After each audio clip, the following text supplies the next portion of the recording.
June 2005 মাত্র একদিন আগে ইংল্যান্ডের বিপক্ষে বাংলাদেশ ক্রিকেট দলের শোচনীয় পরাজয়। টেস্ট সিরিজের প্রথম ম্যাচে ইংল্যান্ডের বিপক্ষে 10 উইকেটের পরাজয় মাথায় নিয়ে বাংলাদেশ শিবিরে তখন রীতিমতো হতাশা। একদিন পরেই বিশ্বের সবচেয়ে শক্তিশালী ক্রিকেট দল অস্ট্রেলিয়ার বিপক্ষে মাঠে নামবে বাংলাদেশ। ম্যাচের রেজাল্ট আগেভাগেই সবাই বলেই দিয়েছিল। এমনকি কার্ডিফের কোনো একটি মদের দোকানে বসে নির্বিঘ্নে মদ খাচ্ছিলেন অস্ট্রেলিয়ান ক্রিকেটার অ্যান্ড্রু সাইমন্ডস। বাংলাদেশের বিপক্ষের ম্যাচ নিয়ে রীতিমতো অবজ্ঞার সুর। সেদিন মদ খেতে খেতে সাইমন্ডস বলছিলেন, ওরা বাংলাদেশ, ওদেরকে এত সিরিয়াসলি নেওয়ার কিছুই নেই, আমাদের প্রথম শ্রেণীর ক্রিকেটাররাই ওদেরকে হারিয়ে দিতে পারে। 18 জুন 2005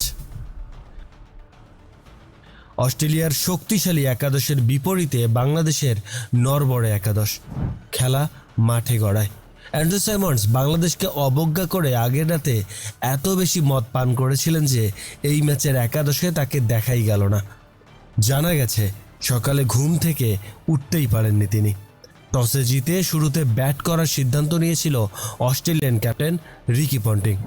প্রথম ওভারের দ্বিতীয় বলে অ্যাডাম গিলক্রিস্টকে এলবিডব্লিউ এর ফাঁদে ফেলেন মাশরাফি।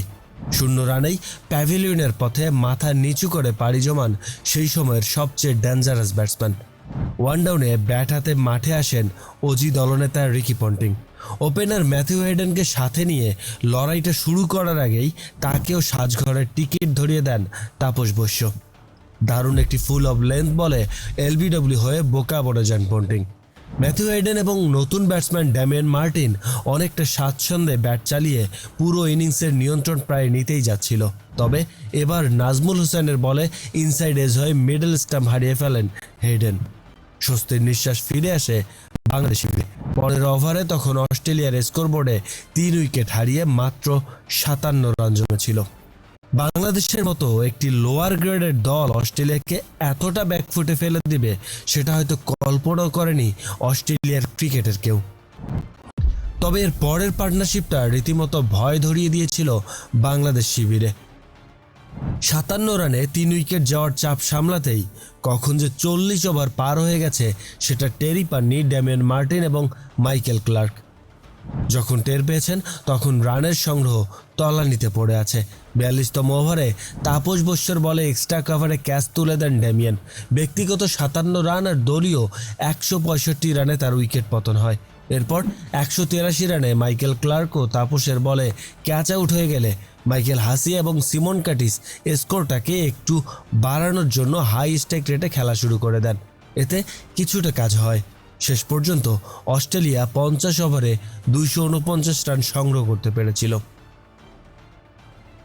250 রানের টার্গেটটা বাংলাদেশ ক্রিকেট দলের জন্য একটা অবিশ্বাস্য স্কোর ছিল সেই সময়, কারণ সেই ম্যাচের আগে কখনোই বাংলাদেশ ক্রিকেট দল এত বেশি রান তাড়া করে জয়ের দেখা পায়নি। এমনকি তার আগে মাত্র 4টি ম্যাচেই 250-এর উপর স্কোর করতে পেরেছিল বাংলাদেশ, আর 4টির প্রতিপক্ষ দলই ছিল জিম্বাবুয়ে। তাই 250 রানের টার্গেট বাংলাদেশের জন্য ছিল আকাশ সমান। সেই সময়ের সেরা বোলিং জুটি ম্যাকগ্রা এবং গিলস্পির দুর্ধর্ষ বলের সামনে বাংলাদেশের 2 ওপেনার জাভেদ উমর এবং নাফিজ ইকবাল ব্যাট হাতে সুবিধা করতে পারল না। 8ম ওভারে দলীয় 17 রানের মাথায় গিলস্পির বলে কট বিহাইন্ড হয়ে প্রথম উইকেট হারায় বাংলাদেশ। তারপর ওপেনার জাভেদ উমর এবং ওয়ান ডাউনে নামা তুষার ইমরান ঠুকঠুক করে খেলে চাপটাকে সামলে নেওয়ার চেষ্টা করেন। 15 ওভারে বাংলাদেশের সংগ্রহ সর্বসাকুল্যে 1 উইকেট হারিয়ে 51 রান। স্বাচ্ছন্দ্যে খেলা তুষার ইমরান ব্রাড হকের বলে ক্যাচ তুলে ফিরলেন সাজঘরে। আরও 5 ওভার পর জাভেদ উমর আউট। 21 ওভারে 3 উইকেট হারিয়ে বাংলাদেশের ঝুলিতে মাত্র 72 রান। তখনও জয়ের জন্য বাংলাদেশের প্রয়োজন ছিল 178 রানের। মাঠে অধিনায়ক হাবিবুল বাশার আর সেই সময়ের বাংলাদেশ ক্রিকেটের পোস্টার বয় মোহাম্মদ আশরাফুল যদিও স্বভাবসুলভ ব্যাটিং করে যাচ্ছিলেন, তবে অপর প্রান্তে আগলে রাখার জন্য হাবিবুল বাশার ছিলেন একেবারে রক্ষণাত্মক। টেস্টের চেয়েও ধীর গতির ছিল তার ব্যাট চালানো। 31 ওভার শেষে বাংলাদেশের স্কোরে জমা হয় মাত্র 102 রান। এতটাই মন্থর গতির ইনিংস খেলছিল বাংলাদেশ। জয়ের জন্য আরও প্রয়োজন ছিল 148 রানের। তবে এরপর মোহাম্মদ আশরাফুল যেন অস্ট্রেলিয়ার বোলারদের উপর চড়াও হওয়া শুরু করলেন। যেখানে 31 ওভারে 100 রান ছুঁয়েছে স্কোরবোর্ড, সেখানে পরবর্তী 10 ওভারে অস্ট্রেলিয়ার সব পরিকল্পনা ওলটপালট হয়ে যায় আশরাফুলের দুর্ধর্ষ সব শটে। অবাক বিস্ময়ে সারা পৃথিবী দেখল বাংলাদেশের লিটল মাস্টার আশরাফুলের সেই বিখ্যাত স্কুপ প্যাডেল, ধারাভাষ্যকার আতার আলী খানের ভাষায় যেটা চেকি শট।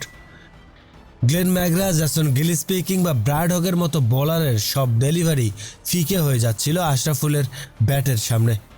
দুর্ভাগ্যজনকভাবে হাবিবুল বাশার যখন রান আউট হয়ে প্যাভিলিয়নে ফিরছিলেন, তখন বাংলাদেশের স্কোরবোর্ডে মোটা অক্ষরে ভেসে উঠছিল 44 ওভার শেষে 202 রান। জয়ের জন্য তখনও প্রয়োজন ছিল 48 রানের। ওভার হিসেব করলে প্রতি ওভারে 8 রান প্রয়োজন। মোহাম্মদ আশরাফুল খুব ভালো মতোই হিসেব নিকেশ করে ব্যাট করছিলেন। 47তম ওভারে গিয়ে দেখা পান ওয়ানডে ক্রিকেটে তার প্রথম শতকের, আর বাংলাদেশ পেয়ে যায় ওয়ানডে ক্রিকেটের দ্বিতীয় সেঞ্চুরিয়ানকে। তবে এতক্ষণ ধরে পুরো ম্যাচকে নিয়ন্ত্রণে এনেও আশরাফুল নিজের উইকেটটি হারিয়ে ফেলেন সেঞ্চুরি উদযাপনের পরের বলেই। পুরো বাংলাদেশের ক্রিকেট ভক্তদের জলজল করা চোখগুলো মুহূর্তেই নিভে যাওয়ার মতো হলো। মাঠের দুই ব্যাটসম্যান আফতাব আহমেদ এবং মোহাম্মদ রফিক কি পারবে আজকের জয়টা ছিনিয়ে নিয়ে আসতে? এমন একটা সমীকরণে দাঁড়িয়েছিল বাংলাদেশ।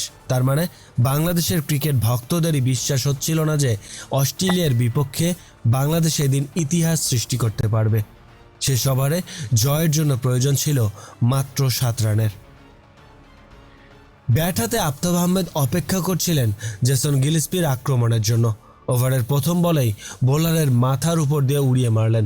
আম্পায়ার দুহাত উপরে তুলে ছক্কার ইশারা করতেই বাংলাদেশ শিবিরে উল্লাস। অজেয় অস্ট্রেলিয়াকে টেনে হিঁচড়ে মাটিতে নামানোর ইতিহাস। পরের বলটা কিপারের হাতে দৌড় দিয়ে ফেললেন মোহাম্মদ রফিক, দৌড়ালেন আফতাব আহমেদও। স্টাম্পটা ভাঙতে পারলেন না অ্যাডাম গিলক্রিস্ট। আফতাব আহমেদের সেই দৌড় আর থামল না। বাংলাদেশের ক্রিকেট ইতিহাসে 108তম ম্যাচে এসেছে 10ম জয় কার্ডিফের সোফিয়া গার্ডেনে। কার্ডিফের সোফিয়া গার্ডেন মানেই বাংলাদেশের অমর এক রূপকথার গল্প। এরপর আর কোনো দিন অ্যান্ড্রু সাইমন্ডস কিংবা আর কোনো অস্ট্রেলিয়ান ক্রিকেটার বাংলাদেশকে